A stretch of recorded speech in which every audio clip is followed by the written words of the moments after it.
ಮಹಾರಾಷ್ಟ್ರದ ಬಾರಾಮತಿಯಲ್ಲಿ ಉಪಮುಖ್ಯಮಂತ್ರಿ ಅಜಿತ್ ಪವಾರ್ ಅವರು ಪ್ರಯಾಣಿಸ್ತಾ ಇದ್ದ ವಿಮಾನ ಪತನವಾಗಿ ಅಜಿತ್ ಪವಾರ್ ಸಾವನ್ನಪ್ಪಿದ್ದಾರೆ. ಈಗಾಗಲೇ ಸ್ಥಳಕ್ಕೆ ರಕ್ಷಣಾ ಅಧಿಕಾರಿಗಳು ಧಾವಿಸಿದ್ದಾರೆ. ರಕ್ಷಣಾ ಕಾರ್ಯಾಚರಣೆಗಳು ನಡೀತಾ ಇದೆ. ಆದರೆ ಪ್ರಾಥಮಿಕ ವರದಿಗಳ ಪ್ರಕಾರ ತುರ್ತು ಭೂಸ್ಪರ್ಶವಾಗುವ ಸಂದರ್ಭದಲ್ಲಿ ವಿಮಾನ ಪತನವಾಗಿದೆ ಅನ್ನೋದು ತಿಳಿದು ಬಂದಿದೆ.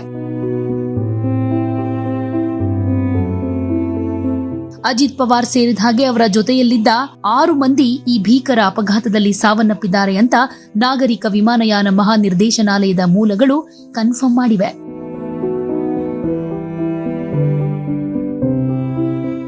ಅಜಿತ್ ಪವಾರ್ ಅವರು ಬಾರಾಮತಿಯಿಂದ ಮುಂಬೈಗೆ ಪ್ರಯಾಣಿಸ್ತಾ ಇದ್ದಾಗ ಈ ದುರ್ಘಟನೆ ಸಂಭವಿಸಿದೆ. ವಿಮಾನ ತಾಂತ್ರಿಕ ದೋಷದಿಂದ ಅಥವಾ ಇಳಿಯೋ ಟೈಮ್ನಲ್ಲಾದಂತ ಒಂದಷ್ಟು ಅಡಚಣೆಯಿಂದ ಪತನವಾಗಿರಬಹುದು ಅನ್ನೋ ಶಂಕೆ ವ್ಯಕ್ತವಾಗ್ತಾ ಇದೆ.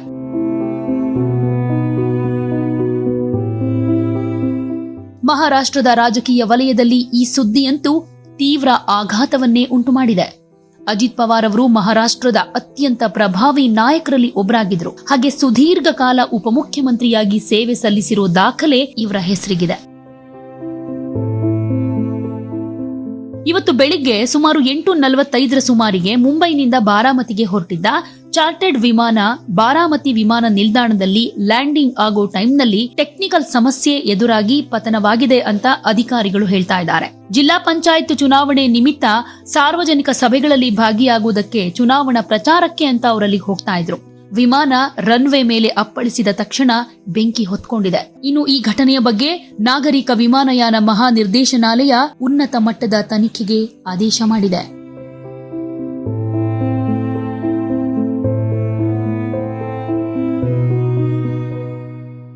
ಅಜಿತ್ ಪವಾರ್ ಅವರ ದುರ್ಮರಣದ ಸುದ್ದಿ ತಿಳಿದ ಬೆನ್ನಲ್ಲೇ ಸುಪ್ರಿಯಾ ಸುಳೆ, ಸುನೇತ್ರಾ ಪವಾರ್ ಮತ್ತು ಪಾರ್ಥ್ ಪವಾರ್ ದೆಹಲಿಯಿಂದ ಬಾರಾಮತಿಗೆ ತೆರಳಿದ್ದಾರೆ. ನಿರ್ಗಮಿಸುವುದಕ್ಕೂ ಮೊದಲು ಮೂವರು ನಾಯಕರು ಪ್ರಸ್ತುತ ಶರದ್ ಪವಾರ್ ಅವರ ನಿವಾಸದಲ್ಲಿ ಒಟ್ಟಿಗೆ ಇದ್ದಾರೆ. ಅಲ್ಲಿ ಅವರು ಜಂಟಿಯಾಗಿ ತಮ್ಮ ಪ್ರಯಾಣದ ವೇಳಾಪಟ್ಟಿಯ ಬಗ್ಗೆ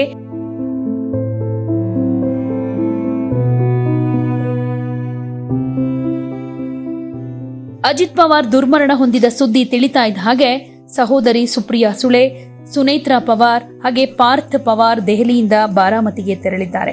ಅಜಿತ್ ಪವಾರ್ ಅವರ ಈ ಸಾವಿನ ಸುದ್ದಿ ಮಹಾರಾಷ್ಟ್ರ ಜನತೆಗೆ ಒಂದ್ ರೀತಿ ಆಘಾತವನ್ನ ಉಂಟು ಮಾಡಿದೆ.